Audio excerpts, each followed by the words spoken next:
News చూస్తున్నాం. Liquor policy కేసులో తనను అరెస్టు చేయడం అక్రమమంటూ కేజ్రీవాల్ వేసిన పిటిషన్ను ఢిల్లీ హైకోర్టు కొట్టేసింది.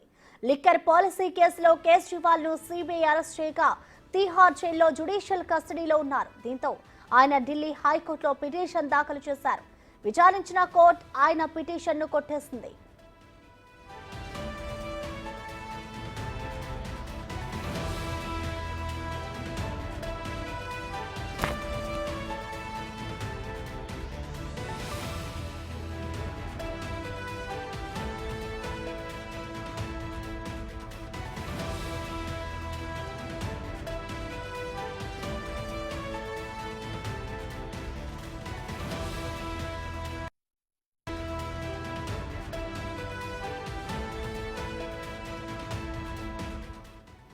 లిక్కర్ పాలసీ కేసులో తనను అరెస్టు చేయడం అక్రమమంటూ కేజ్రీవాల్ వేసిన పిటిషన్ను ఢిల్లీ హైకోర్టు కొట్టేసింది. లిక్కర్ పాలసీ కేసులో కేజ్రీవాల్ ను సిబిఐ అరెస్టు చేయగా తిహార్ జైల్లో జ్యుడిషియల్ కస్టడీలో ఉన్నారు. దీంతో ఆయన ఢిల్లీ హైకోర్టులో పిటిషన్ దాఖలు చేశారు. విచారించిన కోర్టు ఆయన పిటిషన్ను కొట్టేసింది.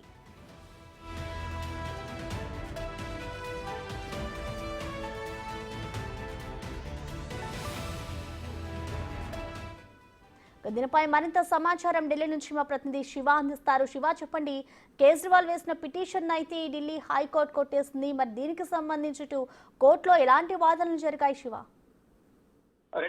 Prasanna, Delhi liquor policy CBI కేసులో తనను అక్రమంగా అరెస్ట్ చేశారంటూ అరవింద్ కేజ్రీవాల్ ఢిల్లీ హైకోర్టులో పిటిషన్ దాఖలు చేశారు. ఈ రోజు ఢిల్లీ హైకోర్టులో ఉదయం వాదనలు ప్రతివాదనలు జరిగిన తర్వాత న్యాయమూర్తి మధ్యాహ్నానికి తీర్పును వాయిదా వేశారు. కొద్దిసేపు క్రితమే అరవింద్ కేజ్రీవాల్ దాఖలు చేసిన పిటిషన్ తిరస్కరిస్తున్నట్లు, పిటిషన్ కొట్టేసినట్లు న్యాయమూర్తి తీర్పును వెల్లడించారు. అంటే గతంలో ఈడీ కేసులో తన అరెస్ట్ ను సవాలు చేస్తూ గతంలో కూడా ఢిల్లీ హైకోర్టును, ట్రయల్ కోర్టును, ఢిల్లీ హైకోర్టును ఆశ్రయించారు. ఇక రెండు కోర్టులు కూడా ఈడీ కేసులో ఈ పిటిషన్ ను తిరస్కరించింది కోర్టు. తర్వాత సుప్రీంకోర్టును ఆశ్రయించిన నేపథ్యంలో సుప్రీంకోర్టు మధ్యంతర బెయిల్ మంజూరు చేసింది. Delhi liquor policy ED money laundering కేసులో సీఎం అరవింద్ కేజ్రీవాల్ కు మధ్యంతర బెయిల్ మంజూరు చేసిన నేపథ్యంలో తర్వాత సిబిఐ కేసు అరెస్ట్ అయిన నేపథ్యంలోనే ఇప్పుడు తిహార్ జైల్లో ఉన్నారు. ఇక సిబిఐ కేసులో ఈడీ ఏ విధంగా అయితే అరెస్ట్ చేసిందో, తన అక్రమంగా అసంబద్ధంగా అరెస్ట్ చేసిందంటూ కూడా గతంలో ఏదైతే ఈడీకి సంబంధించి పోరాడారో, ఇటు సిబిఐ కేసులో కూడా మళ్ళా ఢిల్లీ హైకోర్టులో పిటిషన్ దాఖలు చేశారు. పిటిషన్ దాఖలు చేసిన నేపథ్యంలో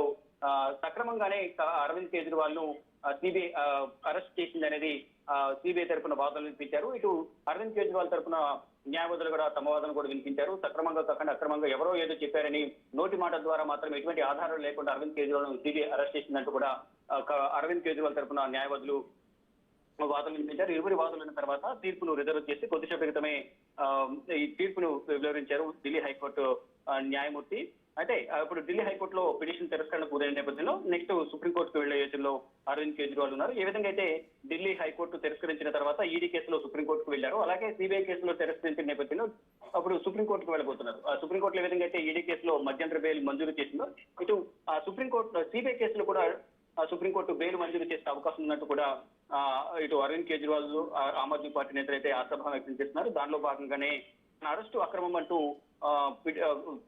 హైకోర్టు ఏ విధంగా పిటిషన్ దాఖలు చేసిన పిటిషన్ హైకోర్టు ఏ విధంగా అయితే తిరస్కరించిందో, సేమ్ మళ్ళీ అదే పిటిషన్ సుప్రీంకోర్టులో వేసేందుకు అరవింద్ కేజ్రీవాల్ నిర్ణయించుకున్నారు. ఇప్పుడు తదుపరి రేపు లేదా ఎల్లుండు సుప్రీంకోర్టులో సిబిఐ తనను అక్రమంగా అరెస్ట్ చేసినట్టు పిటిషన్ దాఖలు చేసే అవకాశం కనిపిస్తుంది. అక్కడ కూడా వాదనలు ప్రతివాదులు విన్న తర్వాత సుప్రీం ధర్మాసనం ఎటువంటి నిర్ణయం తీసుకుంటుంది అనేది కూడా వేచి చూడాల్సి ఉంది. కానీ సేమ్ కేసులో ఢిల్లీ లిక్కర్ పాలసీ కేసులో ఈడీ మధ్యంతర బెయిల్ మంజూరు చేసింది కాబట్టి సిబిఐ కేసులో కూడా తనకు మధ్యంతర బెయిల్ వస్తుంది.